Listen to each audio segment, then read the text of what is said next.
ne dañ koy tënk parce que bu ñu paree fii dafa am lu ñuy xaar waa Sénélec ñu ngi marche comme ñun dañu tayewal fii askan bi di waxal askan bi di xoolal askan bi donc bu ñu jàppee ci lii dañuy jàpp ci lële ñu leen di jaajëfal bu baax ci seen teewaay di leen gërëm bu baax di leen wax ni wax bi dañu yaakaar ni du gudd trop parce que dafa am lu ñu tax a jóg li ñu tax a jóg mooy lan mooy am na ñetti at ak juróom-benn weer tey wala juróom-benn weer ak ay fan mu amoon musiba. dañuy wax ni boo jàppee nit rek da ngaa ñaaw njorti moom moo def waaye wóoru la ni moom mooy def te wóorul boobu noonu moo tax ba léegi gendarmerie dossier bi mu ngi en instruction waaye dañuy wax lu instruction gudd wax dëgg yàlla boo leen demee ba jàpp ay nit warul weesu ñaari at mais Sénégal dañuy jàpp nit tëj ko ci kaso fàttee ko fa mel ni mala ab mala sa boo ko tëjee di nga dem di ko jox lekk di ko génnee muy doxantu mais du doxantu ci biir prison loolu même sa noon sa doo ko ñaanal ci kaw loolu dañuy wax ni ñun waxuñu ñoom ñoo def wala defuñu mais lu ñuy ñaan état du Sénégal ak justice du Sénégal mooy mu tenir ñu benn procès juste et équitable mooy maanaam mu def benn jugement bi nga xamante ne amul parparloo parce que dañuy yaakaar ni boo jàppee ay nit tëj leen ñooñu ñuy jóg di la topp di xiifal di def lu nekk ñu ne kaay jugé ñu comme nee nga ñun ñoo def yow ba léegi mënoo leen jugé waaye yëf yi am na lu siy ñuul mooy lan mooy ñoom rek ñoo ñu ko mën a wax te lu siy ñuul nag la ñu bëgg mu leer te fu muy leeree mooy ci tribunal amuñu parparloo lu ñu bëgg mooy état du Sénégal ci question boofa bi mu ubbi si juge mu ubbi si procès nu mu gën a gaawee procès bi nga xam ne amul parparloo ku def ñu xam ku deful ñu xam te leneen lu ñuy ñaawlu mooy loolu suñu yoon moo ñu ko may droit moo ñu ko may constitution sénégalaise bi dafa ne boo ñaawee njort nit moo def dafa am yenn garantie yi nga xamante ne constitution bi daf ko may waaye mënoo jàpp ay nit une semaine après nga dagg seeni salaire ñun en tant que société civile dañuy wax ni état du Sénégal dafa mel ni dafa préparer dara def ko ba pare mu ne ñii la te duma si dellu ginnaaw te loolu ñun duñ ko seetaan lii conférence de presse bi lenn la ci li nga xamante ne dañ koy envisager def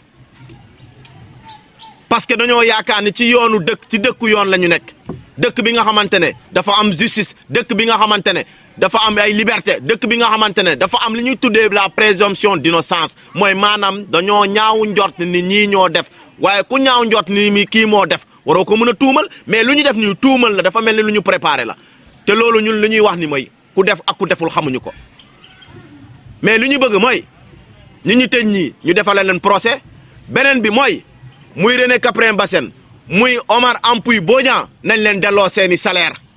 parce que yeneen yi nag yëfu soxor lay doon lay nuróol munoo jàpp ay nit une semaine nga dagg seeni salaire nga ne lan pour ñoom tamit seen famille ñu lan ñu sukkurat wala ñu souffrir loolu mënta nekk li ñuy ñaan mooy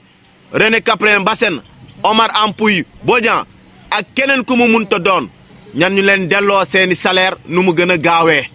parce que la constitution sénégalaise prévoit et garantit la présomption d'innocence donc loolu bu demee ba am nit ki boo ñaawee njort ni moom moo def jugé goo ko condamné ko amoo lenn liy tax nga mën a dagg salaire am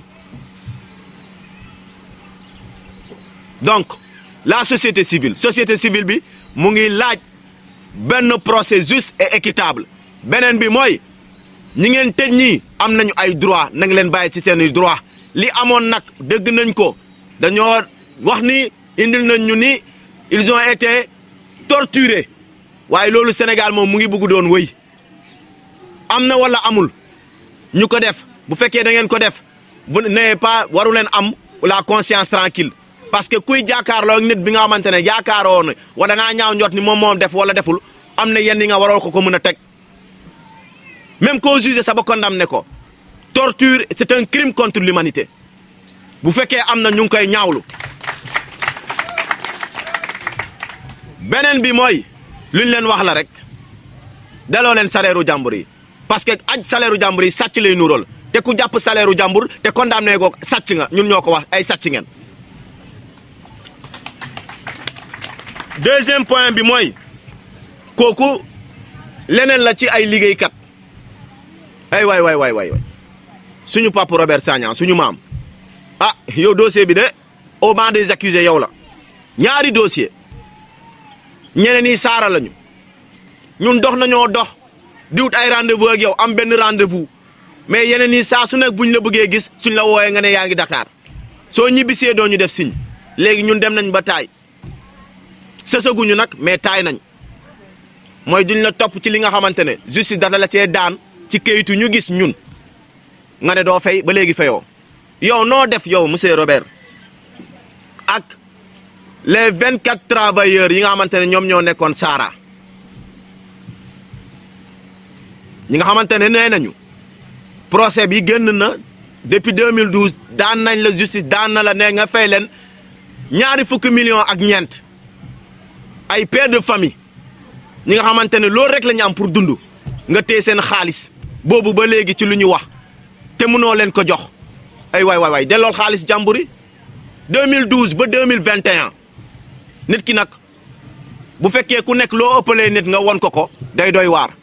waaye bu fekkee da ngeen yaakaar ni tamit boo nekkee ci nguur rek lu la neex nga def loolu du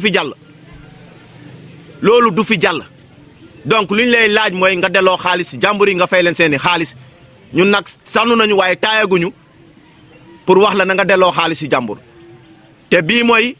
appel bu ñu lay lancel pour nga delloo xaalis yi ñi nga xamante ne justice da laa daan comme fii moom kumba am ndey ak kumba amul ndey moo fi am dellool xaalisu jàmbur yi wa ilaa dina am yeneen représailles yu ñuy def de bañuñu ko sax bay def ay sitting sa buntu kër parce que sa bureau nekku fi ci boobu sitting nag dinañ ci boole waale ñi nga xamante ne ñoom ñooy liggéey Robert parce que duñu say ex travailleur yow encore Robert au banc des accusés waaw ñi nga ameel xaalis depuis daanaka février 2020 bi nga ne da ngay réfectionné nga ne dama leen di fay 30% yow da ngaa mel ni sa ku bokkoon ci ñu sóoraale ni Covid 19 bi day ñëw parce que Covid bi bu mu ñëwee koo waxal ñu ne 30% 60% la ñuy fay 50% yow moom da nga kaa tàmbale balaa ñuy wax sa waxu Covid nga amel gars yi xaalis même si cotisation sociale yi ñeneen dañ nga leen amel xaalis waaye fay leen seeni xaalis depuis février 2020 ba mai 2021 lu ñu lay laaj mooy suñu maam nga dañ la koy ñaan say travailleur ba léegi say travailleur lañu parce que am na ci ñi nga xam dañuy am ay contrat indéterminé à durée indéterminée ay CDI ñu ngi lay ñaan bu fekkee ni munoo leen fay dossier baa ngi justice mais ñun lu ñuy laaj mooy na rafet booy liggéeyloo ay nit waru leen sa yegg justice dafa war a nekk dernier recours waru leen ko xalaat sax ñu ngi lay ñaan nga delloo leen ni seeni xaalis seeni droit tamit nga delloo leen ko seeni cotisation sociale yi ñuy wax ni ba léegi am na li nga am versé woo ko demal versé ko parce que nag koo ëppale da nga kaa war a yërëm koo ëpp doole tamit da nga kaa war a yërëm koo amel nga fay ko foofu laa bëggoon a tënkee yëf yi ci wolof. li tax ñu commencé une minute de silence c'est pour wane ne xam nañu sentir nañu njort nañu mettit ak naxaru njabootu fukki nit ak ñeent yi nga xam ne ñoom la ñu rey ca Boffa Bayotte ñun ànduñu ci tey ànduñu ci ëllëg ndaxte bakkan dafa foor bakkanu xaj sax dafa foor bakkanu ginaar sax dafa foor dañ lay wax sax ne même booy rendi xar na nga ko rendi ci anam boo xam ne day gaaw te du métti même booy rendi xar mënul ñàkk bésu tabaski am na loo xam ne waroo ko def te li yàlla sàkk nit moo ci gën a kawe bu dee yàlla dalay naan xar sax boo koy rendi ginaar sax boo koy rendi kanaara sax boo koy rendi mbaam sax boo koy rendi am na ni nga ko war a rendiwee boo xam ne dafa war a ànd ak yërmande sàkkama nit kon ñun mënuñu ànd ci rey nit mënuñu ànd ci faat nit donc dañoo bëgg famille yi xam ne nous sommes solidaires avec elle dañoo bëgg njabootu fukki nit ak ñeent yi ñu rey ñu xam ne xam nañ seen naxar xam nañ seen métit ñu ngi ko bokk ak ñoom ñu ngi ko sekk ak ñoom ñi nga xam ne rey nañ leen ca Boffa Bayotte yàlla na leen yàlla xaree aljana yàlla na suuf woyof seen kaw yàlla na seen sarax yàgg seen loxo yéen ñii njabootu famille yu fukki nit ak ñeent yooyu. Donc wax ji c'est pas être contre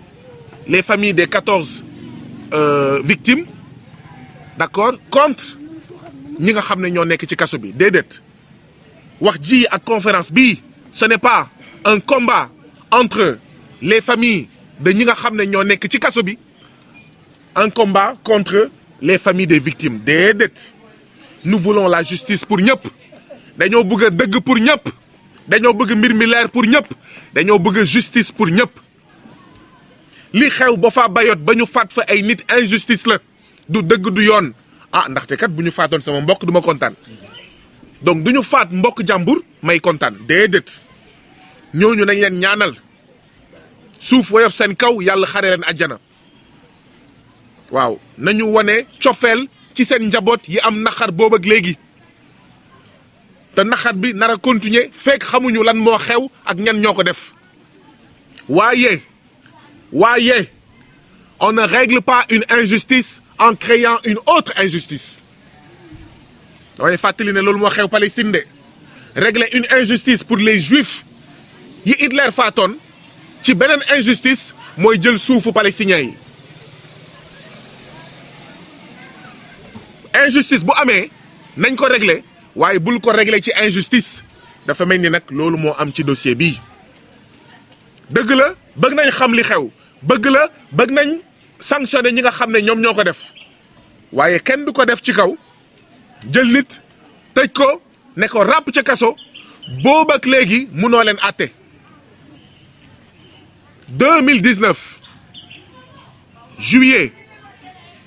2019 biñ ma tëjee kaso ca Rëbës, tase naa ak waa Boffa Bayot yi nekkoon ca Rëbës. ñu ngi doon wax ak man di ma expliquer seen cas, naan ma sonn nañu, génn naa kaso bàyyi leen fa, dugaat naa kaso daaw fekkaat leen fa, ren dugaat naa kaso fekkaat leen fa, génnaat naa. ba kañ dama dugg kaso 2019 Rëbës fekk leen fa, bés bu nekk ñu ñëw di waxtaan ak man. ma génn kaso Rëbës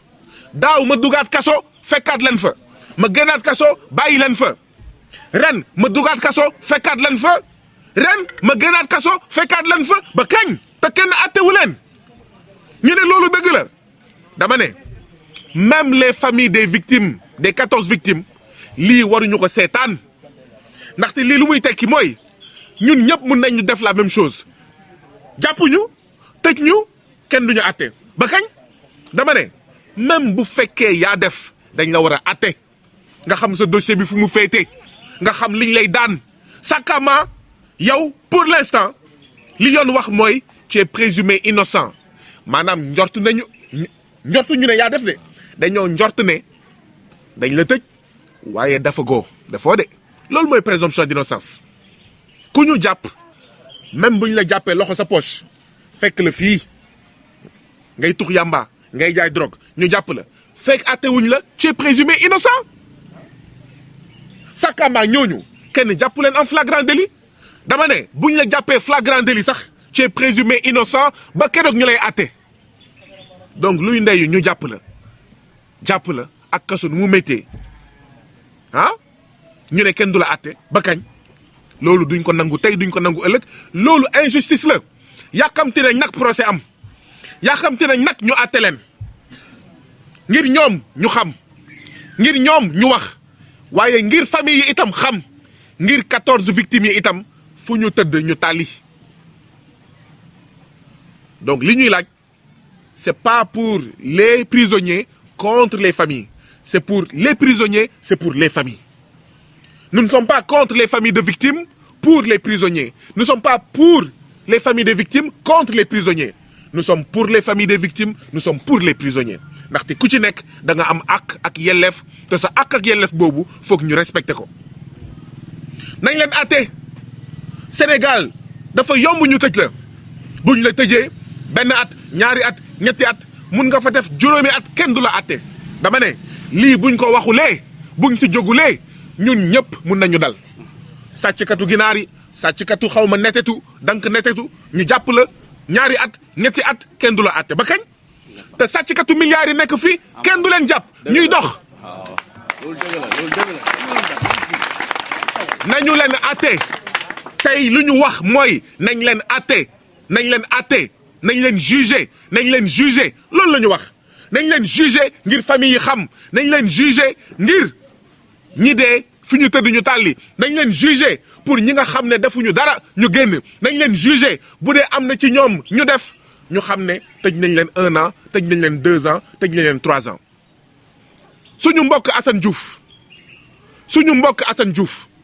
fii lañ ko tëj jàpp ko tëj ko mu toog juróom-ñetti weer xaw ma juróom-ñeenti weer ñu atte ko xam ngeen li ñu ko daan ñetti weer fekk tëdd na juróom-ñeenti weer ngeen foog ne dëgg la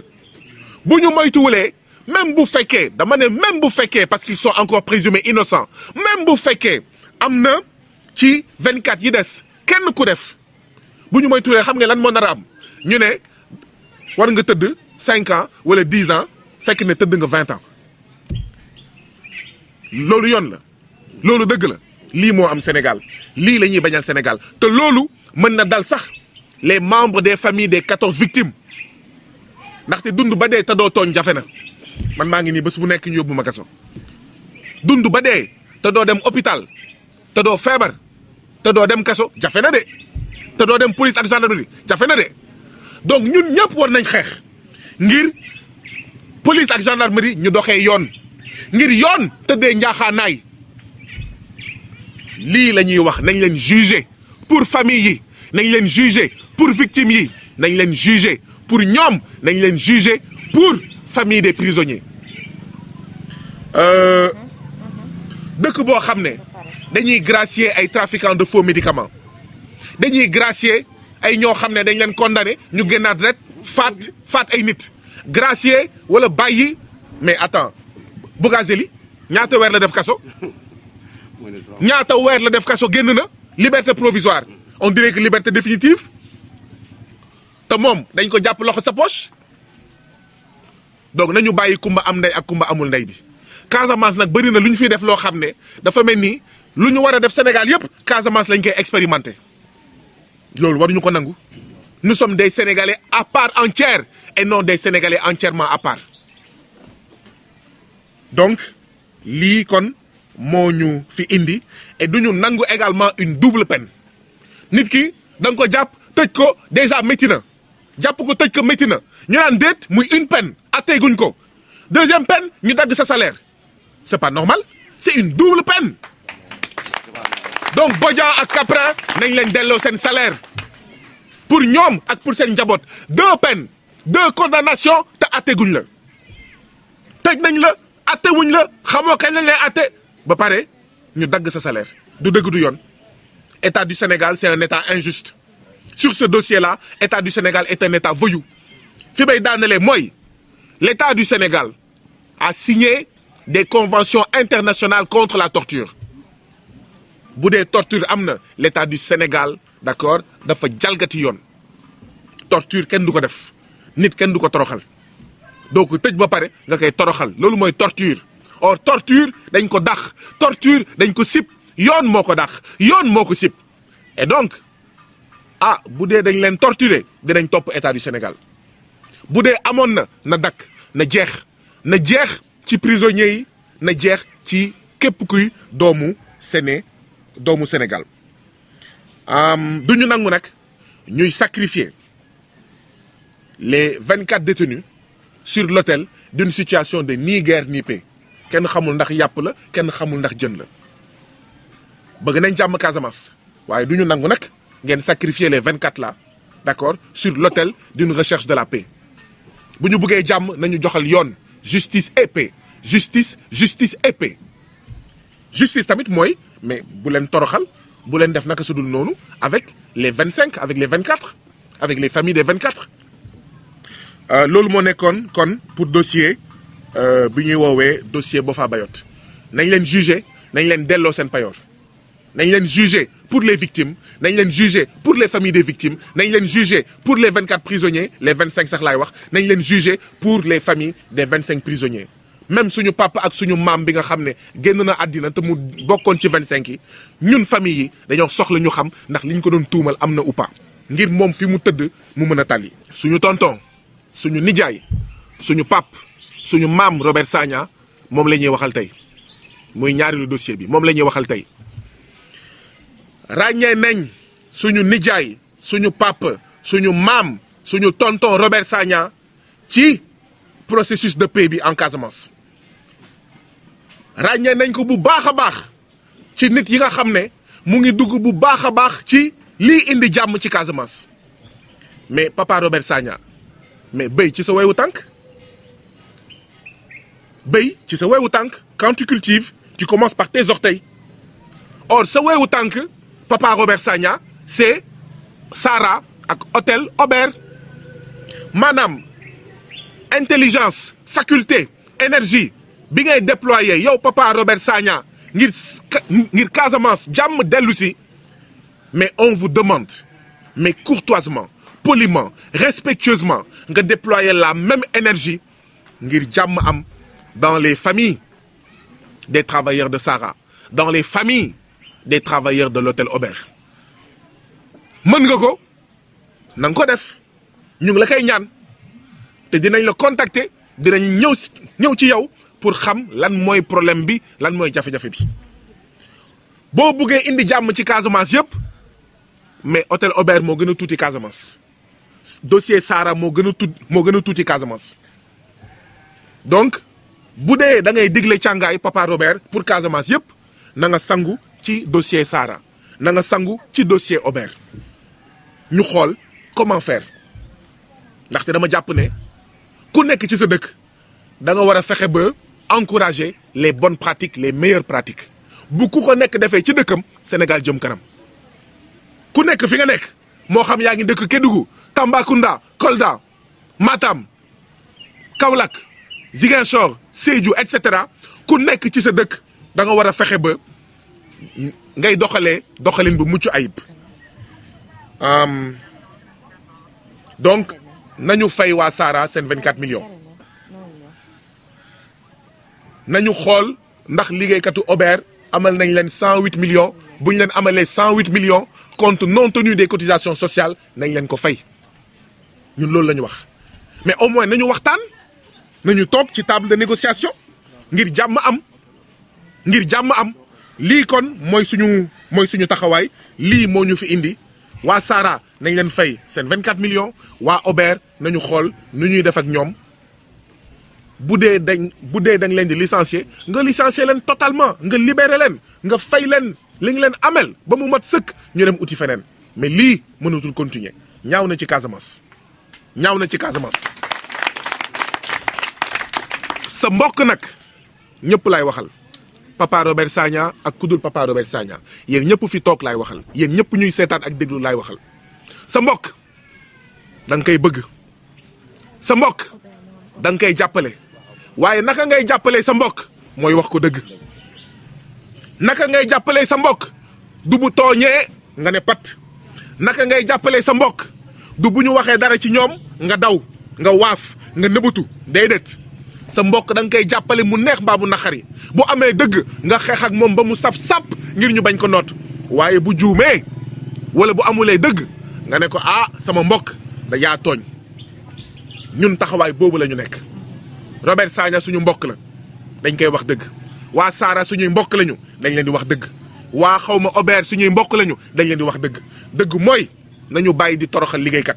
dëgg mooy nañu fullal liggéeykat dëgg mooy nañu respecté ak yelleefu liggéeykat ak doomu aadama je vous remercie